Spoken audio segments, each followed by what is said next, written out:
Hi lovelies, welcome back to the channel. Today I'll be sharing with you all a detailed process on how to draft this beautiful shirt gown which you see right here, alongside with the waist belt as well.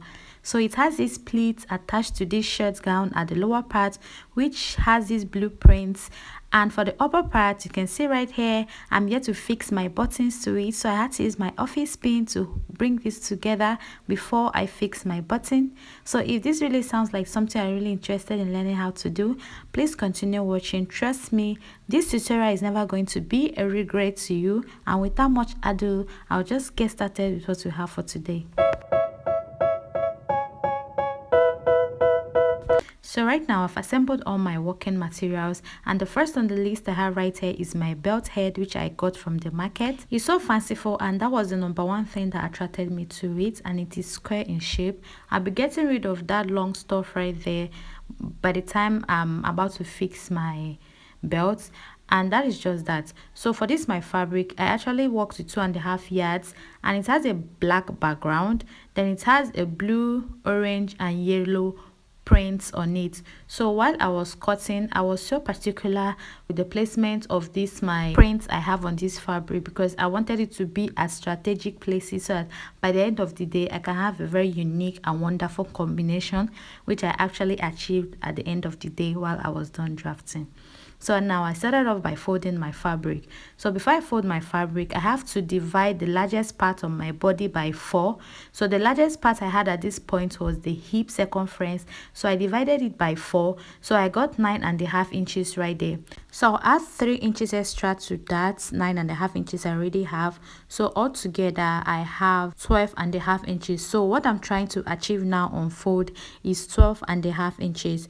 So I folded my fabric from the border to this part. So I measured what I had. It wasn't enough, it wasn't up to 12.5 inches. So you see that I ended up folding in more inches. So look how I fold this, because I'm trying to draft out the front and the back part of our shirt gown at once. So I fold, then from this fold I'll fold into 2 again. So altogether now I have 4 folds, and by the time I cut out I'll be having the front part of my shirt and the back part together. Okay, so I measured out what I had, and it was just more than enough. So I'm actually okay with that. So the next I'm going to do now is to also measure out the length of my shirt.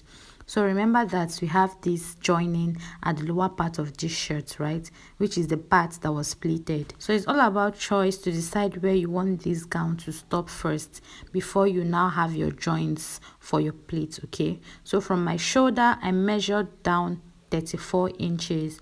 That is exactly where I want the length of this shirt to stop before my pleats. So I measured 34 inches and added extra 4 inches to the length of this my shirt gown. Okay, so from my shoulder I measured 34 inches, then I added extra 4 inches to this before I went ahead now to cut this out so that I can work on this piece. So this is it, and when I was done cutting I just had to flip this so that this print of yellow and orange can be at the upper part of my shirt. Okay, so when I achieve all of this now, I went ahead now to mark my shoulder of 8 inches from the folded end of my fabric, as you can see right there. So on that part, which is my shoulder, I'm going to come down by 1.5 inches for my shoulder slope, right? So I made that mark right there, and using my ruler now I'm going to slightly connect it to my neckline this way. So you can see what I'm doing right here. So I'll connect this. So when I connected this, I'll go ahead now and use my scissors to cut this out exactly the way it is. So having done this now, I'll have to bring out the middle, or the one part of the shirt, okay, because I need to work on the front parts of my shirt. All right, so just continue watching. Make sure that you are arranging this your fabric as you are drafting, just the same way I'm doing right here. So now after arranging this part, remember that this wrong side now will be the back part of my shirt, and for the front part of my shirt I'll leave it at the right side of my fabric so that you will not get confused. Okay, so I also went ahead to arrange it properly. So when I was done arranging this properly, from the base of this front part of my shirt, I already told you I'm going to just subtract 2 inches from the base right there. So you can see that I'm coming up by 2 inches from the base or the ends or the hem of this my front shirt. Remember I told you that this one facing the right side is going to be the front part of my shirt. Okay, so having done this, now I'm going to pull this down to get up to the base of my back shirt.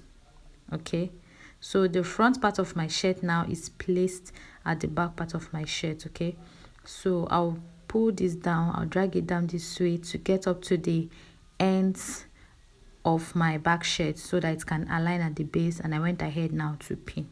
So after that, now if you put this down, you realize that you have these spaces on top. Okay, so this is normal because your shirt has to be shorter in front while you are drafting. Okay, so when I did this, I went ahead to measure out what I'll have on fold, and it corresponded, that was 2 inches.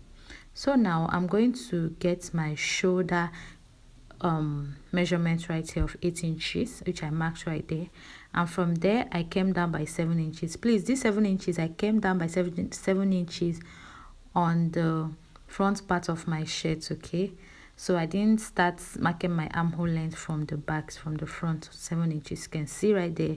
So I divided it by 2 to get the middle. So from that middle, I'll come in by half of an inch. Then remember that on the chest line, I divided my bust circumference by 4 to get that mark I have right there, which is this last point, that line right there. So after that, now move over to get my neckline. So for the neck depth, I marked 2.5 inches, and for the neck width or the wideness of my neck, I marked 3 inches.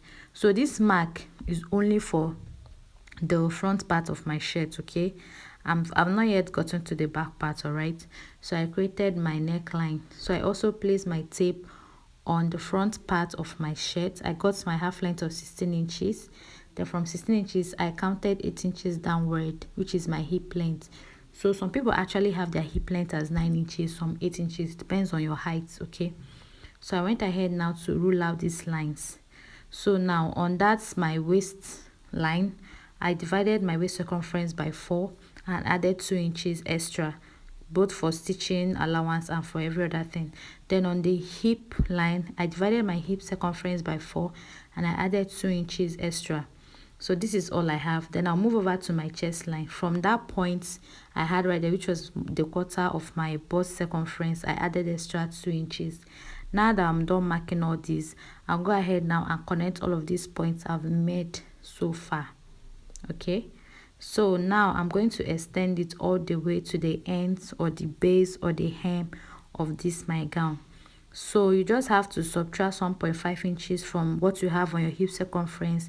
Then you now mark that at the base or the hem of your gown, just as I've done right here. Okay, so now I am actually done drafting for the front part. So I'm going to cut off the neckline area for the front part of my dress only.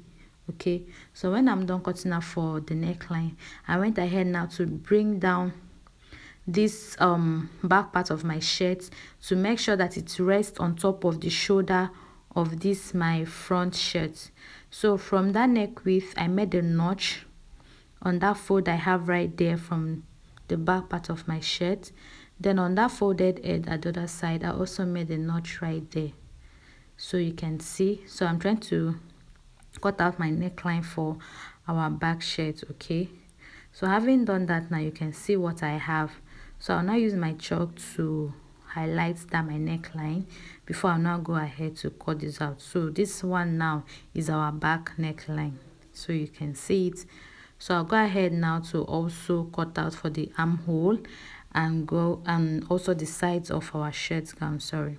So I also folded this piece back. Please, why you fold your back shirt to come forward, right? Make sure that it's sitting on top of the shoulder of your front shirt. Okay, so by doing that, you're actually on the right track. So after this, now go ahead and just remove the back part of my shirt, because I want to separate this my front shirt, because it's meant to be 2 pieces which will only come together when you fix your button, like when you button up. That is what brings it together. So it's meant to be 2. just like your jacket, okay? But just like your jacket, you don't add the button to it, but we add our buttons to our shirt, okay? So that was what I did right here. So I went ahead now to measure out what I have from my neck depth to the ends of this my shirt gown. So I'm going to use out this piece which I cut off from the side to cut out my button allowance. So I'm just going to join these two pieces right sides facing each other. So I'll get the length of my shirt button allowance. Then for the wideness, I went ahead to mark 2 inches, as you can see right here. So I went ahead to mark 2 inches for the wideness of this my button allowance, because this piece now will be serving as my button allowance. Remember, we did not leave any button allowance while we were cutting out on our shirt. So this now is our button allowance, 2 inches wide. You measure for the length, you measure from your neck depth for the front to the ends of your shirt, okay? So now this is it, and I'll get the other part as well. So I place them properly right sides facing each other, and I'm going to get that button allowance which I've already joined, as you can see right here. So I'm now going to place it on that my neck depth for my front shirt. So you can see right sides I'm facing it right there. So I'll go ahead now to pin this. So pin it to the very end, and you can see by the time I pin I also had these excesses, so which I'll still go ahead and do what and cut it out. So I'll also stitch using just 1/2 inch. Then when I'm done, I'll also go ahead and join the back part of my shirt and the front part of my shirt on the shoulder area. So I'm going ahead firstly to pin this together so that they can stay at a place before I'll go ahead and join this together. They tell me that I'm never gonna make it. They want me to do something that could make sense. They hate when I keep dreaming I'll be famous, but I don't give a So stitch it down using just 1/2 inch, and also stitch your button allowance to your front dress. So I've joined the shoulder. I went to my sewing machine and I joined. As you can see the shoulder, and here I joined my button allowance to my shirt. So this button allowance, you're meant to iron a clothes gum and interfacing your hairstay to it, okay? So I didn't iron any of this because as at the time I was filming this tutorial, I had none of the above mentioned, okay? Please just bear with me. So please make sure you iron it to your button allowance before you go ahead to stitch it to your shirt, okay? It will give it more strength and stability and this firmness right there, okay? So now I'm going to start ironing. So by the time you must have ironed your interfacing to your button allowance, you go ahead and stitch it together with your front shirt. And now this little excesses right here, you have to top stitch on your button allowance, which is not really too necessary, it's optional. So after that, now you are going to start folding in 1/2 inch from your button allowance. So if I had any interfacing iron to this my button allowance, by the time I fold in this 1/2 inch, it would have been very easy for me because it will just stay and be strong. But because I didn't iron anything to this, it was so light, I couldn't stay at a place, so I just had to manage going through all this stress, okay? So when you must have done that, you now have to place your hemming gum just very close to that edge, and you're now going to iron that 1/2 inch which you iron inward like this so that it can gum together on your shirt just this way, okay?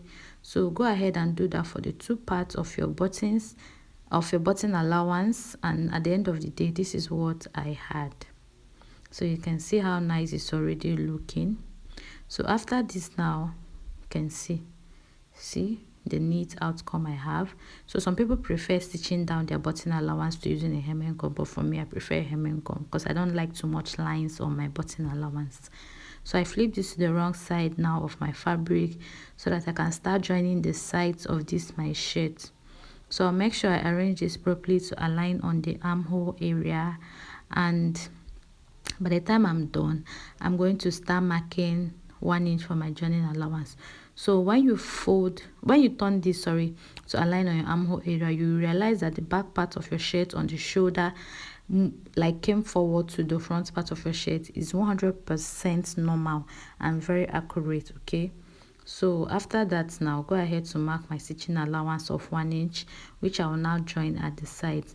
But before joining on the armhole, I'll come down by half of an inch, so that by the time I'm fixing my sleeve, it's going to be easier for me just this way. So from that half of an inch, I'll stitch all the way to the ends of this my shirt at both sides. Okay, so guys, now I've gone ahead to do that, and the next thing is to actually fix our collar. So that will be the second part of this tutorial. It was getting a bit way longer than I planned, so we'll be fixing our collar step by step and also fixing our belts in the next tutorial, guys. So at the end of the day, this is exactly what we are going to achieve, so please do stay tuned. I'm going to upload the second part of the tutorial, and is definitely worth every minute and second of your time. I'll see you all in my next one. Thank you so much for watching, and if you've come this far, you've not subscribed, please kindly do so. I'll see you all in my next one. Bye.